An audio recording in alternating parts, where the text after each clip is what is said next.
مگر یہ بھی بڑا قومی المیہ ہے کہ 15 اگست کی تاریخ ساز اور یادگار قومی دن کے مبارک و مسعود موقع پر جب مجاہدین آزادی کی قربانیوں کو یاد کیا جاتا ہے، ان کو خراج عقیدت پیش کیا جاتا ہے، تو ان علماء کرام اور مجاہدین حریت کو یکسر نظر انداز کر دیا جاتا ہے، جنہوں نے ملک کی آزادی کی خاطر قید و بند کی صعوبتیں برداشت کی، مالٹا اور کالا پانی میں ہر طرح کی اذیتیں جھیلی، جان نثاری اور سرفروشی کی ایسی مثال قائم کی جن کی نظیر نہیں ملتی، اور ملک کا چپا چپا ان کی قربانیوں کا چشمدید گواہ ہے۔ پتا پتا بوٹا بوٹا حال ہمارا جانے ہے، جانے نہ جانے گل ہی نہ جانے باغ تو سارا جانے ہے۔ ملک کا ایک طبقہ اس غلط فہمی میں مبتلا ہے کہ دینی اسلامی مدارس قومی دھارے سے بالکل الگ تھلگ ہے، ملکی و قومی مفادات سے بے پرواہ ہو کر صرف دینی تعلیم کی اشاعت میں لگے رہتے ہیں، مدارس کے فضلاء گرد و پیش کے حالات سے بے خبر، ملکی و قومی خدمت کے شعور و احساس سے بھی عاری ہوتے ہیں، لیکن مدارس اسلامیہ کا شاندار ماضی اس مفروضے کو قطعاً غلط اور بے بنیاد قرار دیتا ہے۔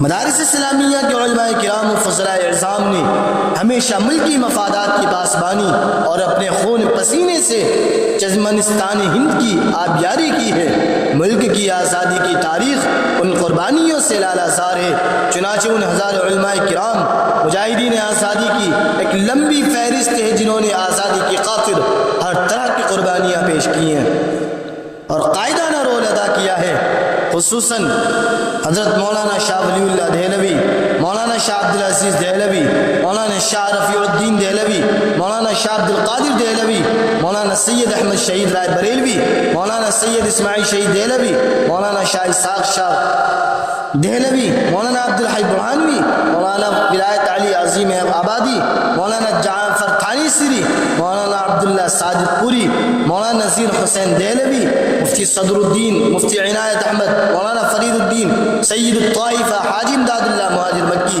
امام حریت مولانا محمد قاسم نانوتوی، مولانا رشید احمد گنگوئی، قاضی عنایت احمد تھانوی، قاضی عبد الرحیم تھانوی، حافظ رامی شہید، مولانا فیض احمد خیرآبادی، مولانا فضل حق خیرآبادی، مولانا رضی اللہ بدایونی، امام الہند مولانا ابوالکلام آزاد، امام انقلاب شیخ الہند مولانا محمود حسن دیوبندی، مولانا شاہ عبد الرحیم رائے پوری، مولانا محمد علی جوہر، مولانا حسرت موانی، مولانا شوکت علی رامپوری، مولانا عبید اللہ سندھی، شیخ الاسلام مولانا حسین احمد مدنی، مولانا کفایت اللہ دہلوی، مولانا صفی الرحمن کابلی، مولانا وحید احمد فیض آبادی، ہزاروں علماء کرام نے اپنی اس قربانیوں کی بدولت اس آزادی کی یہ اپنی قربانیاں دی ہیں۔ آسمان وغیرہ حریت کے وہ تابندے ستارے ہیں جنہوں نے محکومی کی شو دیجور کو تار تار کیا، ملک کے چپے چپے کو انوار حریت کے ذوفشانی سے معمور کر دیا ہے۔ مذکورہ مجاہدین علماء کرام سب مدارس اسلامیہ ہی کے فضلاء و فیض یافتہ تھے، ایک دو حضرات ایسے ہیں جو باضابطہ کسی مدرسے کے فارغ نہ تھے، لیکن علماء کرام کے باضابطہ صحبت یافتہ ضرور تھے۔ ان میں وہ علماء کرام بھی ہیں جنہوں نے جد و جہد آزادی کا آغاز کیا، حضرت شاہ عبد العزیز صاحب اور پھر سید احمد شہید کی زیر قیادت کام کرتے رہے اور ان کے بعد بھی جد و جہد جاری رکھی۔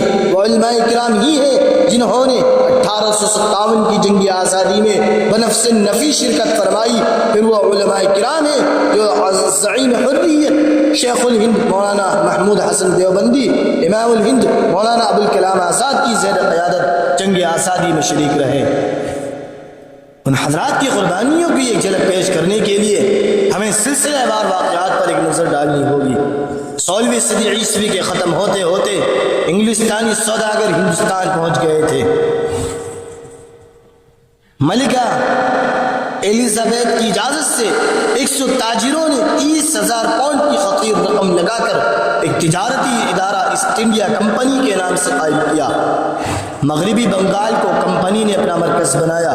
150 سال تک اپنی تمام تر توجہ صرف تجارت پر مرکوز رکھی، لیکن جب حضرت اورنگزیب عالمگیر معظم شاہ کے بعد مغلیہ حکومت کی بنیادیں کمزور پڑ گئیں، ملک میں انارکی اور طوائف الملوکی کا دورہ ہو گیا، تو ایسٹ انڈیا کمپنی نے اپنا مکھوٹا اتار پھینکا اور نظام حکومت میں مداخلت شروع کر دی۔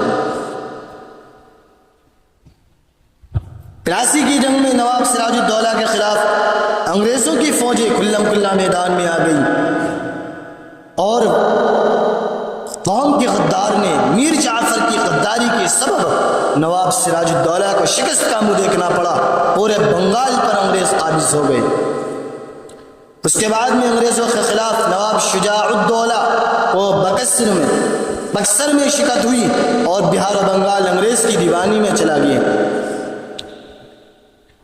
اس کے بعد میں 1792 میں بطل حریت ٹیپو سلطان شہید رحمۃ اللہ علیہ کے بعد انگریزوں نے میسور پر قبضہ کر لیا۔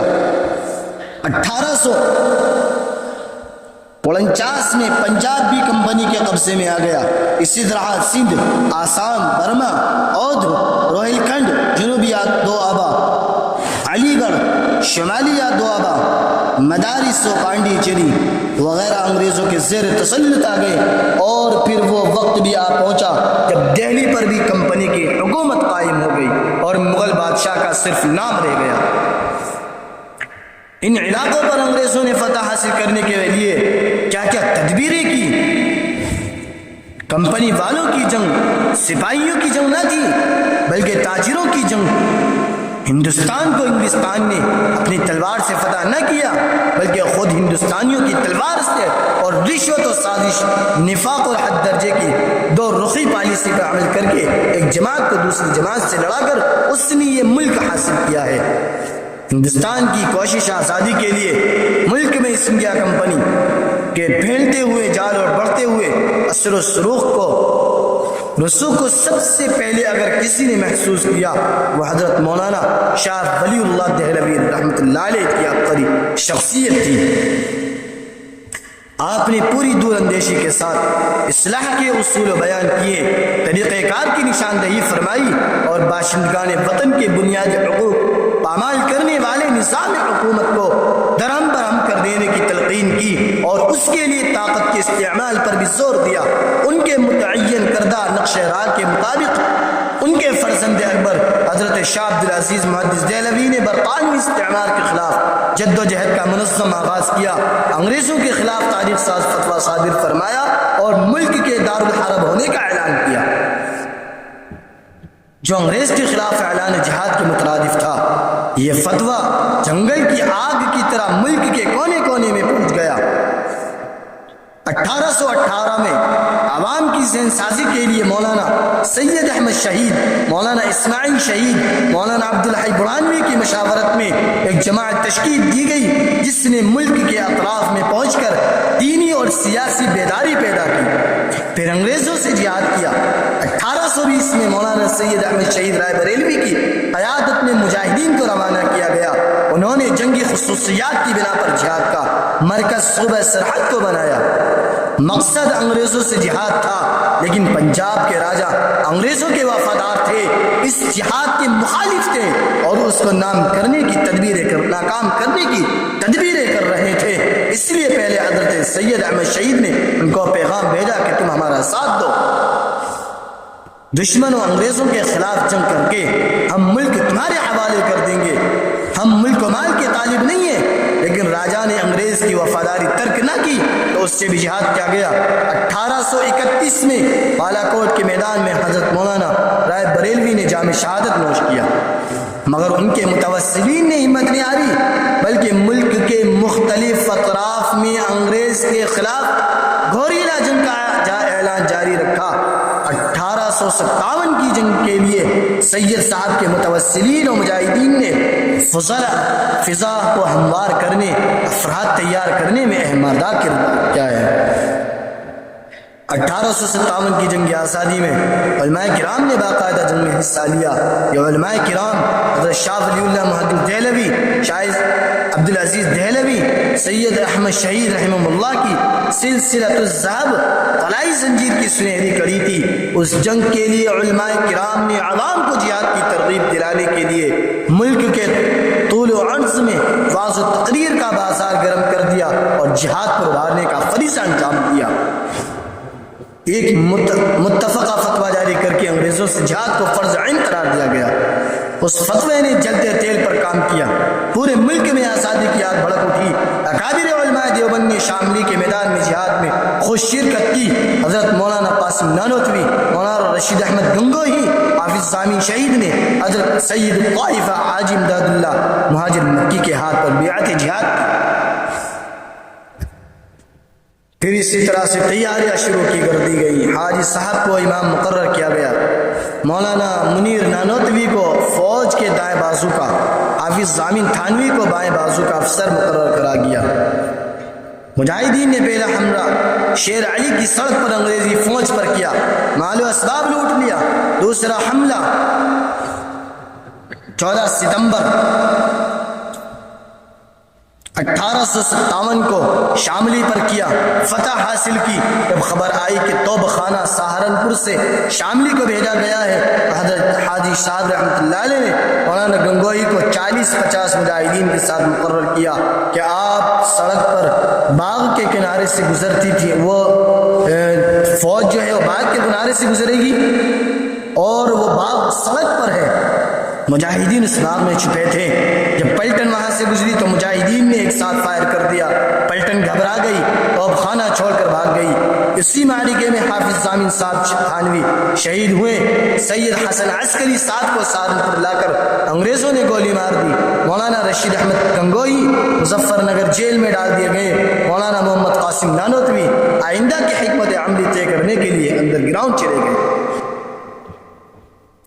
1857 کی جنگ آزادی میں ناکامی ملی اور بھی زیادہ مسلمانوں کے اوپر، پوری دنیا کے، پورے ہندوستان کی عوام کے اوپر جب ان کا ظلم و ستم بڑھنے لگا۔ محترم بزرگ اور عزیزوں، اس دوران بھی ہمارے اکابرین، ہمارے اسلاف اس کوششوں کے اندر لگے رہے کہ ہمارا ملک کسی طرح سے آزاد ہو۔ علماء کرام نے ان کے خلاف فتوے دے کر جہاد کا اعلان عام کر دیا۔ پھر 1857 سے 14 برس پہلے ہی گورنر جنرل ہند نے کہہ دیا تھا کہ مسلمان بنیادی طور پر ہمارے مخالف ہیں۔ اس جنگ میں 2 لاکھ مسلمانوں کو شہید کیا گیا، جن میں 51,500 علماء کرام تھے۔ انگریز علماء کے اتنے دشمن تھے کہ داڑھی اور لمبے کرتے والوں کو دیکھتے ہی پھانسیاں دے دیتے تھے۔ محترم بزرگ اور عزیزوں، دہلی، کلکتہ، لاہور، ممبئی، پٹنہ، امبالہ، الہ آباد، لکھنؤ، سہارنپور، شاملی، ملک کے چپے چپے میں مسلمان اور دیگر مظلوم ہندوستانیوں کی لاشیں نظر آ رہی تھی۔ علماء کرام کو زندہ خنزیر کی کھالوں میں سی دیا جاتا تھا، پھر نظر آتش کر دیا جاتا تھا، کبھی ان کے بدن پر خنزیر کی چربی مل دی جاتی تھی، پھر زندہ جلا دیا جاتا تھا۔ اس جنگ میں ناکامی کی بنیادی وجہ افراد و وسائل کی قلت، تنظیم کی کمی تھی۔ اس لیے اکابر دیوبند نے غور و خوض کے بعد دیوبند میں 1866 میں دارالعلوم دیوبند قائم کیا۔ اس کا مقصد جہاں تعلیم و تعلم تھا، وہیں ملک کی آزادی کے لیے افراد و رجال کارگی کے تیار بھی کرنا تھا جو قوم اور ملک کی قیادت کر سکے۔ دارالعلوم دیوبند کے پہلے طالب علم جو فراغت کے بعد دارالعلوم میں استاد اور صدر المدرسین کے منصب جلیل پر فائز ہوئے، انہوں نے ایک موقع پر فرمایا کہ حضرت استاد حضرت نانوتوی نے اس مدرسے کو کیا درس و تدریس، تعلیم و تعلم کے لیے قائم کیا تھا۔ مدرسہ میرے سامنے قائم ہوا تھا، جہاں تک میں جانتا ہوں 1857 کے ہنگامی کی ناکامی کے بعد یہ ادارہ قائم کیا گیا تاکہ کوئی ایسا مرکز قائم کیا جائے جس کے زیر اثر لوگوں کو تیار کیا جائے اور 1857 کی تلافی کی جا سکے۔ معلوم ہوا کہ ملک کی خدمت اور اس کی آزادی سے امکنار کرنے کا جذبہ دارالعلوم دیوبند کے قیام کی بنیادی مقاصد میں ہے۔ علماء کرام نے طرح طرح کی اکابروں نے ہمارے تکالیف کو برداشت کیا۔ امام انقلاب حضرت شیخ الہند مولانا محمود حسن صاحب دیوبندی نے اپنے رفقائے کار کے ساتھ مل کر جو آزادی کی تحریک برپا کی تھی اس پر روشنی ڈالنا مناسب ہوگا۔ یہ تحریک ریشمی رومال کے نام سے مشہور ہوئی۔ 1857 کی جنگ کی ناکامی کے بعد ملک کی آزادی کے لیے یہ ہمگیر تحریک شروع کی گئی۔ پہلے حضرت شیخ الہند نے فضلاء دیوبند کی ایک تنظیم ثمرۃ التربیہ قائم کی، پھر جمعیت الانصار قائم کی اور اس کے تحت فضلاء کو مربوط کیا، ان کو منظم اور ٹرین کیا گیا۔ فضلاء میں کابل اور سرحد کے فضلاء بھی تھے۔ سید احمد شہید کی تحریک کے اثرات وہاں باقی تھے۔ شیخ الہند نے اس علاقے کو اپنی تحریک کا مرکز بنایا۔ پروگرام یہ تھا کہ اس علاقے کو جوش جہاد سے معصوم معمور کر دیا جائے اور حکومت افغانستان کو آمادہ کیا جائے کہ وہ مجاہدین آزادی ہند کا تعاون کریں اور ترکی حکومت سے رابطہ کر کے اسے تیار کیا جائے کہ وہ ہندوستان میں برطانوی حکومت پر حملہ کر دیں۔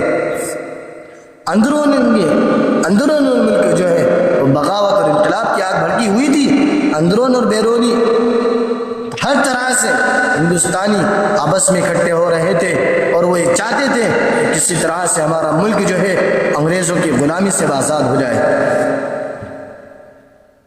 محترم بزرگ اور عزیزوں، ہمارا ملک اسی طرح آزاد نہیں ہوا ہے۔ ملک کی آزادی کے حوالے سے قربانیاں پیش کرنے والے مدارس اسلامیہ کے اکابر علماء کرام کی خدمات کی ایک جھلک پیش کی گئی اور لذیذ بود حکایت دراز تر گفتین کے تحت ذرا دراز نفسی کے ساتھ پیش کی گئی۔ حقیقت یہ ہے کہ علماء کرام نے جہاد آزادی کے چمن کو اپنے خون جگر سے سینچا اور پروان چڑھایا۔ جب پڑا وقت گلستہ کو خوں ہم نے دیا، بہار آئی تو کہتے ہیں تیرا کام نہیں۔ کام کیا ہوتا؟ ارباب اقتدار فرقہ پرست عناصر کو تو ان کا نام تک لینا گوارا نہیں ہے، لیکن یہ خود ہماری ذمہ داری ہے کہ اپنے ملک اور قوم کے ہیرو ان مجاہدین کرام کو خراج عقیدت پیش کریں، ان کی تاریخ اور کارناموں سے واقفیت حاصل کریں اور ان کے نقوش زندگی کو اپنے لیے مشعل راہ بنائیں کہ کس طرح سے ہمارے کابرین نے اپنی قربانیاں دے کر، اپنی جانوں کے نذرانے دے کر، اپنے خون سے اس ملک کو سینچا ہے۔ ہم اپنے ملک کے رہنے والے ہیں۔ آج اس ملک کے اندر کہا جاتا ہے کہ مسلمانوں کا ملک نہیں ہے، یہ ملک ہمارا ہی ہے۔ ہم نے اس ملک کے لیے قربانیاں دی ہیں۔ ہمارے بڑوں نے اپنی گردنیں کٹائی، ہمارے بڑوں نے اپنے گھروں کو تباہ برباد کرایا، ہمارے بڑوں نے اپنی زندگی کو قربان کر دیا صرف اس ملک کی آبیاری کی خاطر۔ اگر ہمارے اکابرین نہ ہوتے، علماء دیوبند نہ ہوتے، علماء کرام نہ ہوتے، مسلمان نہ ہوتے، تو آج میں دعوے کے ساتھ کہہ سکتا ہوں کہ ہندوستان کے اندر آزادی کا سورج کبھی طلوع ہو ہی نہیں سکتا تھا، کیونکہ ریشمی رومال کی جب تحریک چلائی گئی اور اس کے اندر یہ تحریک میں یہ تھا کہ ہندوستان کو آزاد کرانے کے لیے پورے ملک کے لوگوں کو اب ایک ساتھ ہونا ہوگا، ہندو ہو، مسلمان، سکھ ہو، عیسائی، بودھ ہو یا کسی بھی مذہب کا ماننے والے، ہم سب ایک ساتھ مل کر کے انگریزوں کے خلاف لڑائی لڑیں گے اور ملک کو اپنے آزاد کرائیں گے۔ ریشمی رومال کی تحریک کام آئی اور 1947 15 اگست کو ہمارا ملک آزاد ہو گیا۔ محترم بزرگ اور عزیزوں، آج ہماری تاریخ کو جھٹلایا جا رہا ہے، ہمارے اکابروں کی تاریخ کو فراموش کیا جا رہا ہے۔ اس کی سب سے بڑی وجہ یہی ہے کہ ہم نے اکابرین کی تاریخ کو نہیں پڑھا ہے، ہم نے اپنی اسلاف کی قربانی کو بلایا ہے۔ یہ ملک ہمارا ہے۔ آج سوشل میڈیا کا دور ہے، ہر شخص کے پاس موبائل ہے، ہم سوشل میڈیا کے ذریعے سے لوگوں کو تک پیغام پہنچائیں کہ یہ ملک ہمارے اکابروں کے خون کی سینچائی ہوئی زمین ہے۔ اس ملک کی زمین کو ہمارے اکابرین نے اپنے خون سے سینچا ہے، ہمارے اکابروں نے اپنے لہو سے اس ملک کی آبیاری کی ہے، اپنے لہو سے اس ملک کے تحفظ کی عزت کو برقرار رکھا ہے۔ یہ ملک ہمارا ہے، ہم اس ملک کی مرتے دم تک حفاظت کرتے رہیں گے اور ملک سے مرتے دم تک محبت کرتے رہیں گے۔